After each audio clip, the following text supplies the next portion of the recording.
Buonasera from Italy. Good evening. Give it a wee minute to all join. Here I am with my book. This way, this way.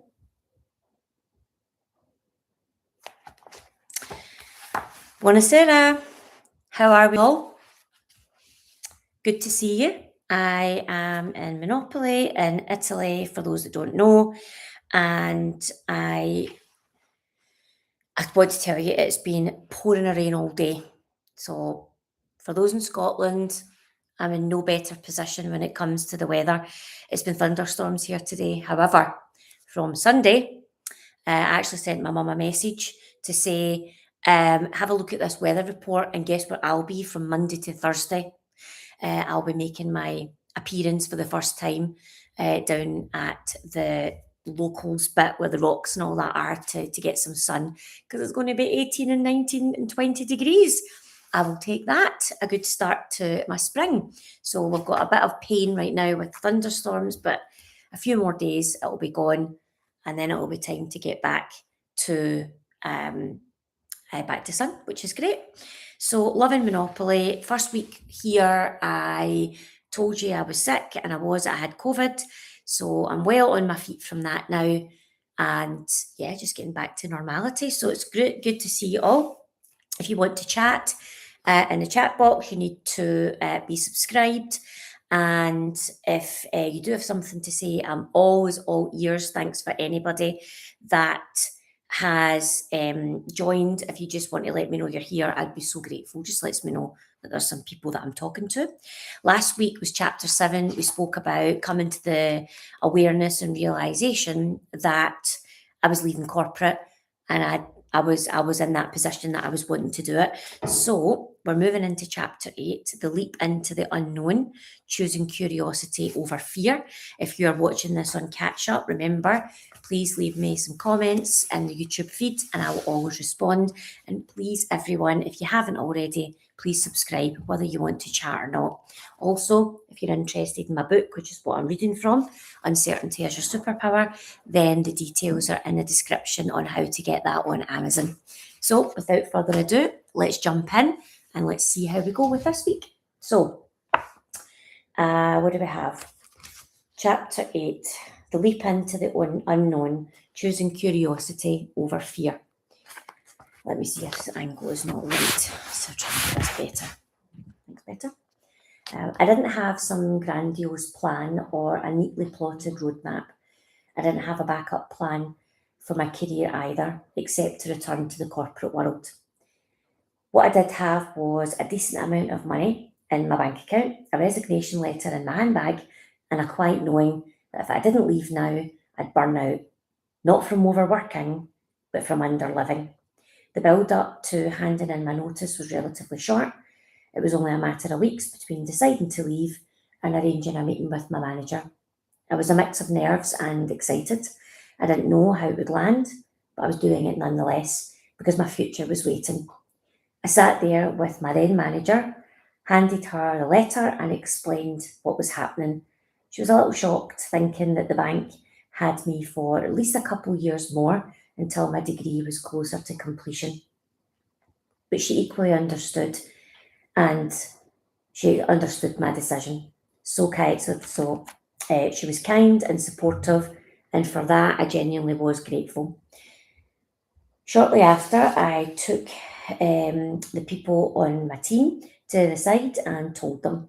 Some were unhappy that I was leaving, but when they realised that it wasn't for a job in another company, but rather to pursue my career and my dreams, then they were very supportive. What came next wasn't easy, but it was right. I was leaving, and that was that. After years of towing the corporate line, showing up, ticking the boxes, leading my team, hiding my boredom, and maybe not as well as I could sometime, I walked away. No job to go to, no title attached to my name, no clue about what was next. Just a deep, almost stubborn belief that I'd figured it out. See, that's the thing about self-belief. If you have it, there's no way you can fail because you keep trying. As long as you learn from your mistakes, you'll keep growing. I strengthened my self-belief over the years by embracing inner healing and trusting my inner wisdom. It's a skill and a journey, but it works. I had the best leaving night and honestly felt so happy to be moving on. Many of my team members and colleagues attended that night, and I felt loved. There's something special about those moments when you're acutely aware of feeling at peace with yourself and your decisions, trusting that you're doing the right thing, or at least the right thing for you. I was clueless about the madness that lay ahead, but I'm glad I didn't know.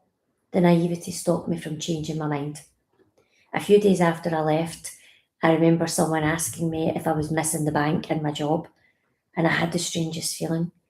I felt like I'd never worked there, like the energetic disconnect was almost immediate. That was the final confirmation that I had made the right decision. Not that I doubted it, to be honest. No regrets, not one, not ever. Now, I didn't leap straight into a business or a job. In fact, I didn't leap anywhere for a while. I gave myself space, I rested, and I pottered. I spent mornings with my newly born niece and afternoons with her older sister, and I enjoyed time with my family. Something that I'll never take for granted is the ability of having the ability to say yes to helping out with my nieces and spending quality time with them during their most critical years of their lives. That made all the hard times that lay ahead worth it.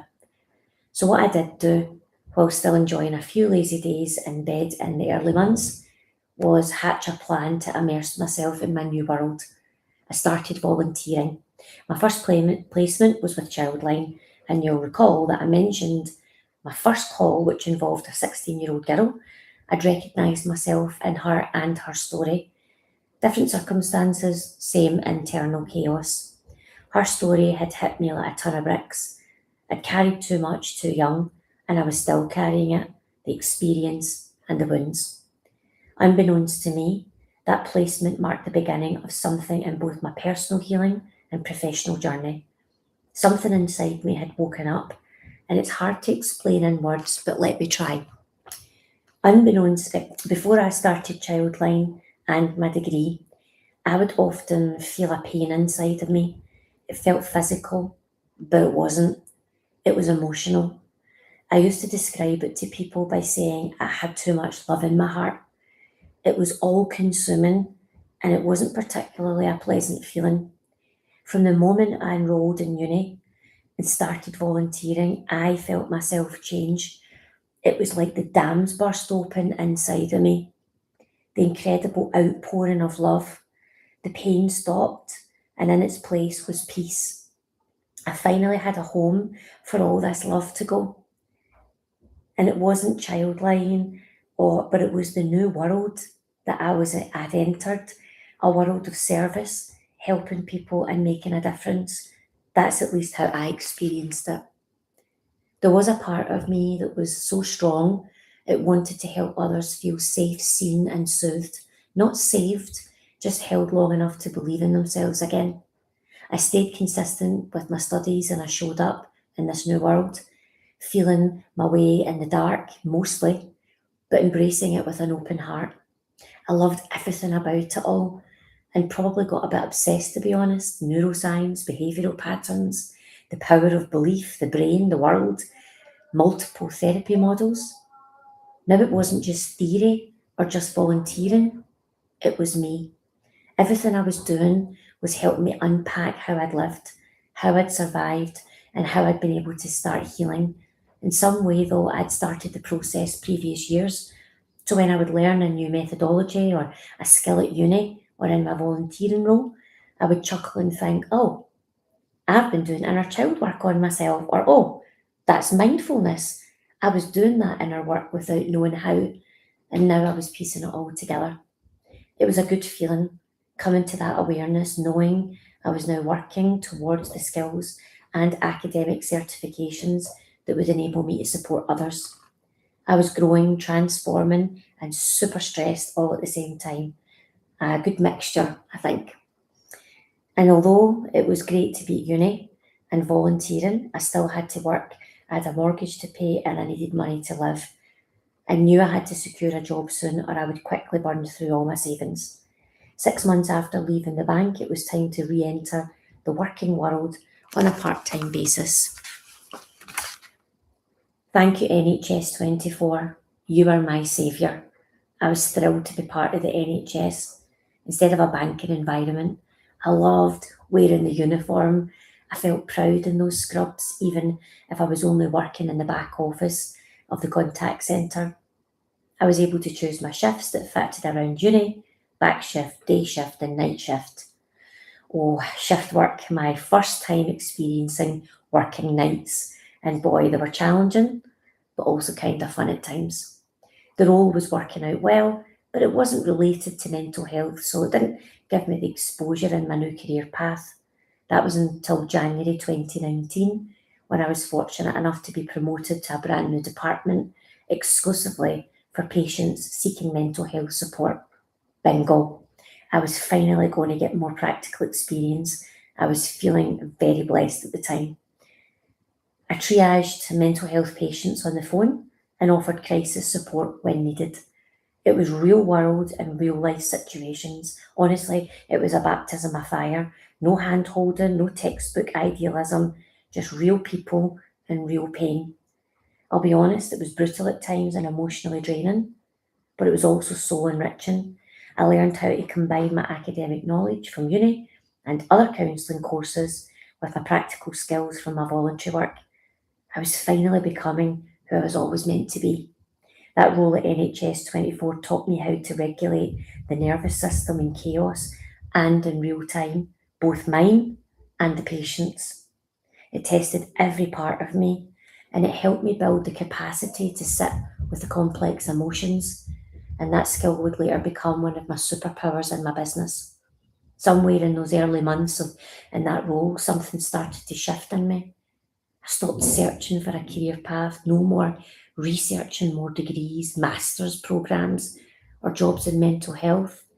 Instead, I paused and acknowledged I'd become a woman that I was proud of, not perfect, not healed, grounded, honest, and capable. I wasn't just gaining skills, I was reclaiming my power. At some point along the way, I realised I was no longer trying to prove myself to anyone, especially not to the voice of fear in my head.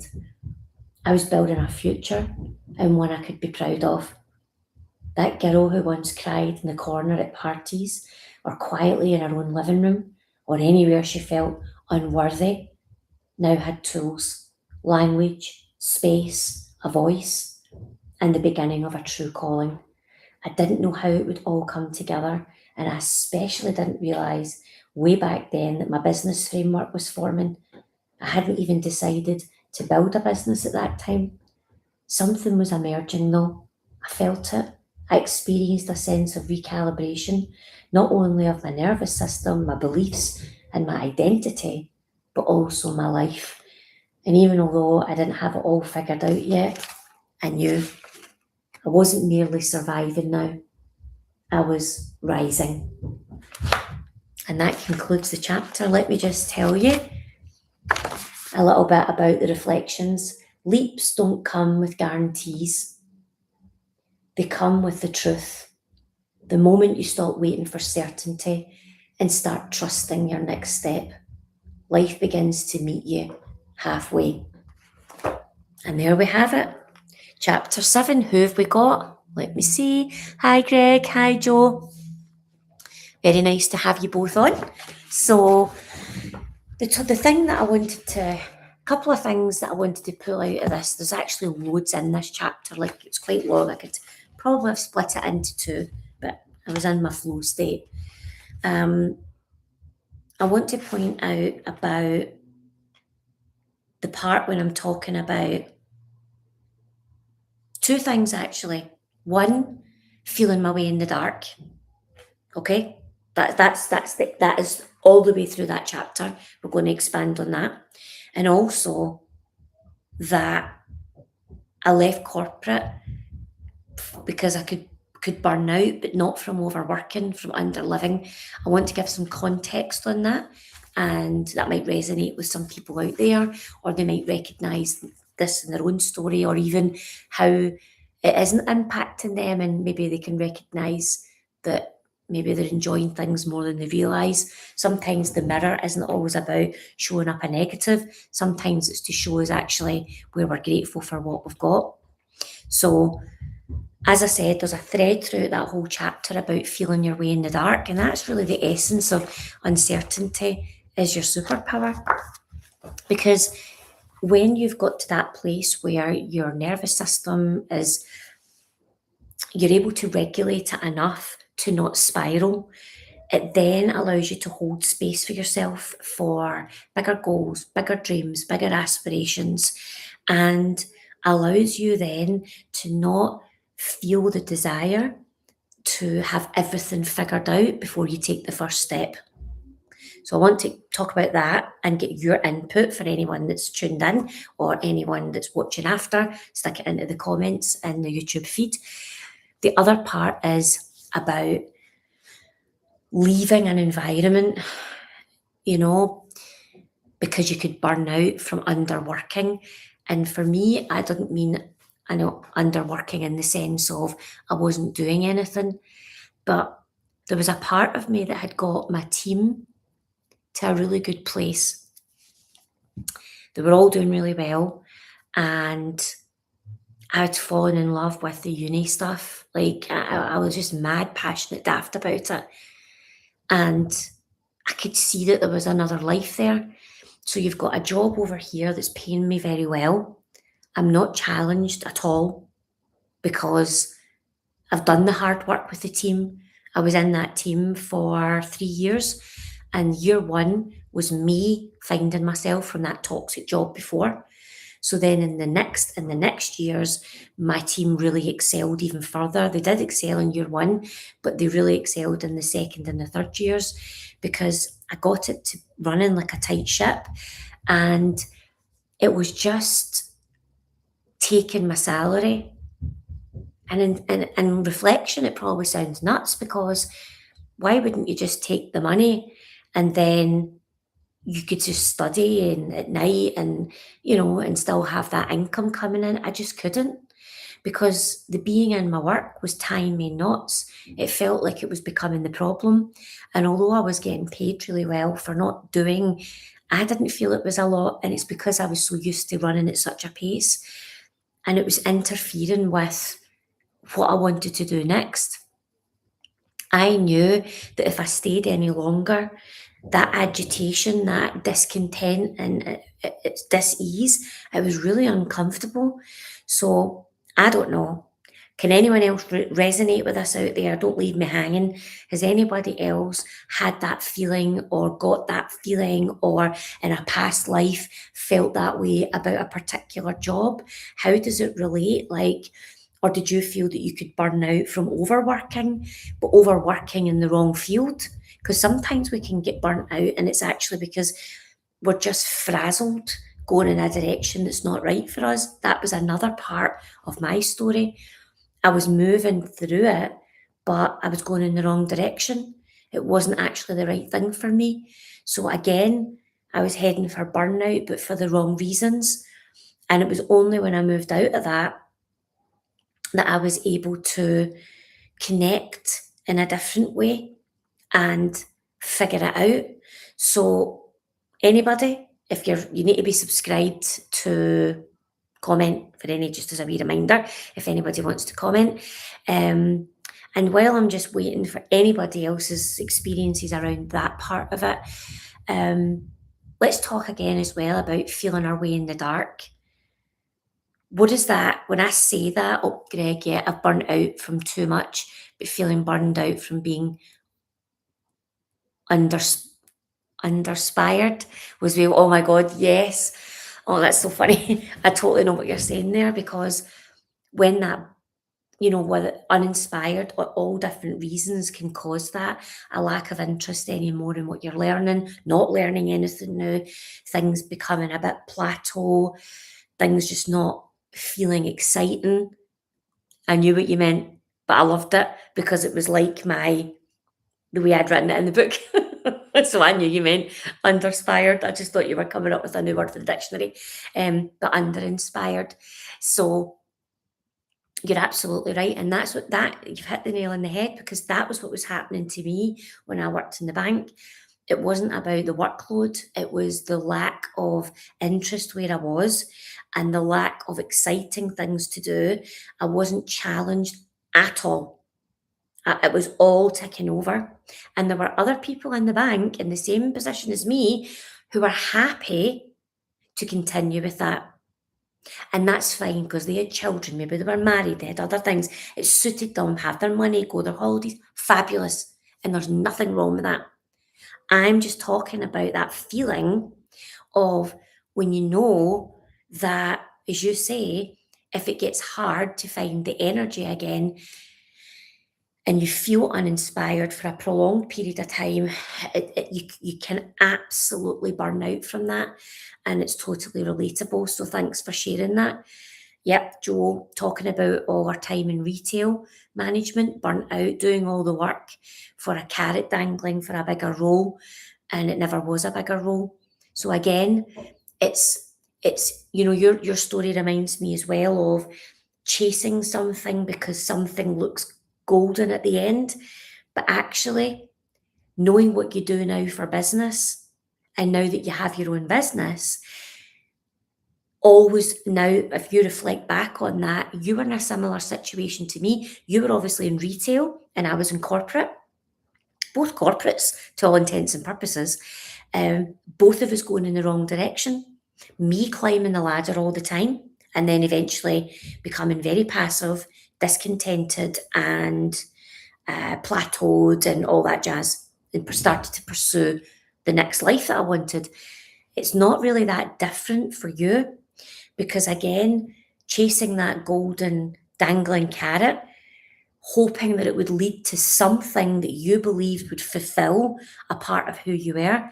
And as much as it's painful to say it, they probably did you a favour because when we get something that's that golden moment or a money or it's the hygiene effect, especially if it's money, because as soon as we get it, we start spending according to it, or most of us do. So, the fact that you're now not in that environment and you have your own business, I'm sure you're no more or less tired than you were when you worked in retail. However, it is a whole other feeling when it's for yourself and your own business, but it's still very demanding. But there's some different feeling you get when you know that you're pointing in the right direction. So it's a different kind of tiredness with that. But yeah, that's two really good examples. What about the feeling your way in the dark? Like how do we all feel about that certainty? Where are you on that scale? If 10 is I have to be 10, that's I've got to be 100% certain before I act. 1 is I don't even give any consideration to it. I just fly by the seat of my pants. Where are you on that scale when it comes to feeling your way in the dark? So I would have said I was probably about a 3 in the past. But on my personal journey, I am much closer to maybe an 8 now. I don't know if I'll ever get to a 10. It feels quite reckless for me, but I still take risks that I never knew were possible. And they certainly weren't possible a way back for me when I was in corporate because the risks I was taking then were still strategic. They were still in the bank. So when you really think about it, what really was the risk? It was just getting another job inside the same institution. And there were risks, but not in the way that I take risks now, coming to another country. Sometimes, if you look at my life on paper, you know, if you looked at, say, finances over the years of having a business, I've done things that people would think was nuts, but it's paid dividends in the long run because I've had the confidence to take the risk. So, where are you on that scale? Come on, give me a number. Just need to have some kind of plan or some kind of end goal. You just like to try lots of things and see if you can get it to work. That's great because that's definitely in the dark, but I see the light. 5 out of 10 isn't bad if you know you're taking action and staying open. That's 100% it because you don't really need to know everything. It's not really about that. The feeling your way in the dark is about saying yes to an opportunity when it presents itself. It's about staying open to opportunity meeting you and then having the confidence to take action. Feeling your way in the dark is what you taught in there, Joe, is like not having all the answers and being okay with that, but having a bit of a plan. So let's say, based on what I know about a couple of people's lives on here, maybe that plan is to exit the company you're in and to be working somewhere else. Well, feeling your way in the dark is finding your road to what your next outcome's going to be.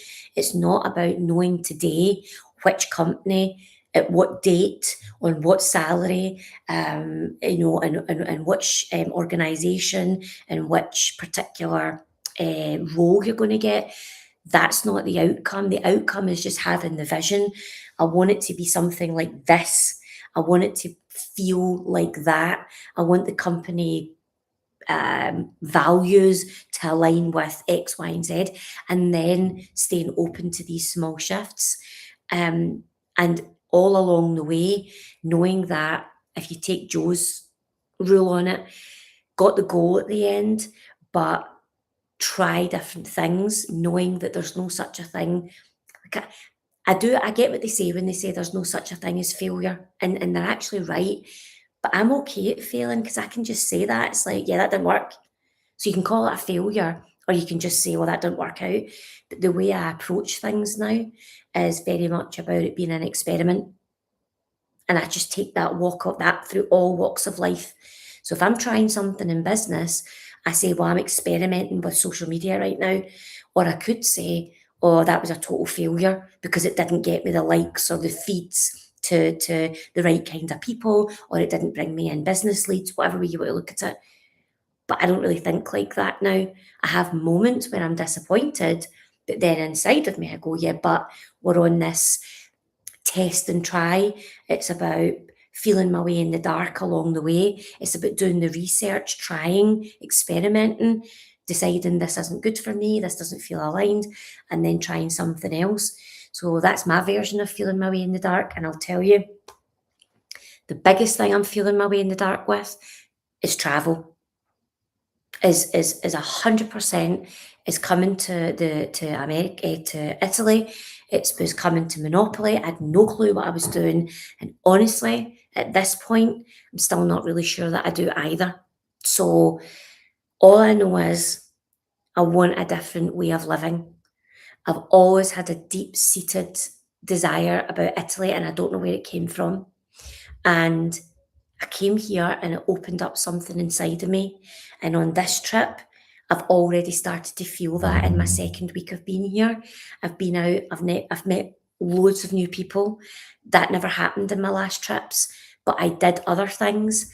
That's because I was feeling my way in all of it, feeling my way when I came here for the first time. It opened up the opportunity to come home and rent my house out. Then I had a retreat in October. Then I finished my book. And then this trip actually is a lot about me this time. So less about my business, which is still evolving and growing, but it's about me as a person. I want to experience different things. I am feeling my way in the dark.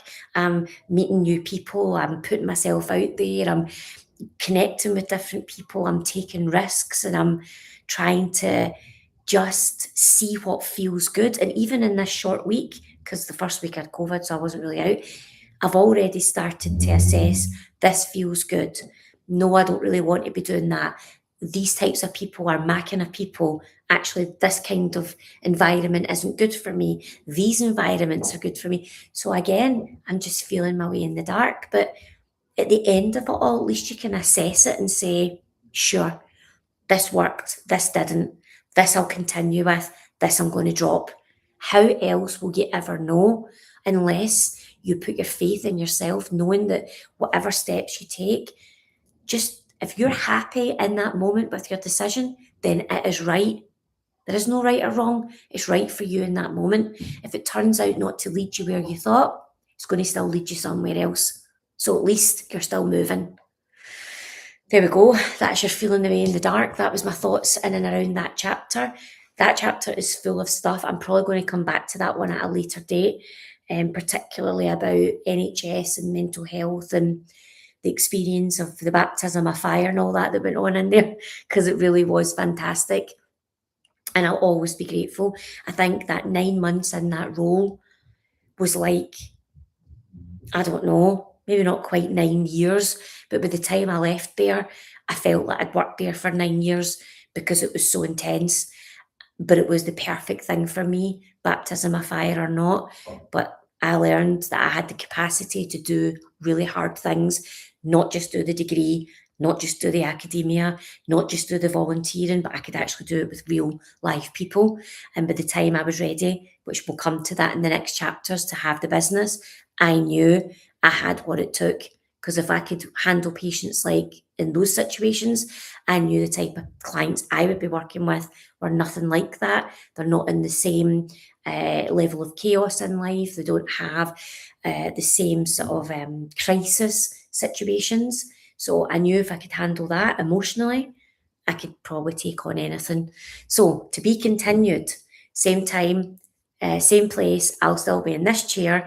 And as the weeks go on, you'll start to see the sun coming in because it's going to get brighter. It's pitch black out there because it's been raining all day with thunderstorms, actual thunder and lightning today. Anyone watching and catch up, thanks very much for joining. Drop me some comments in the feed. I'll always come back to you. And if you're listening, please subscribe because it helps me grow the channel and get the message out there. So I love you and leave you. Thanks very much. You'll get the information to buy my book if you haven't already got it in the description. I will see you next week. Bye for now.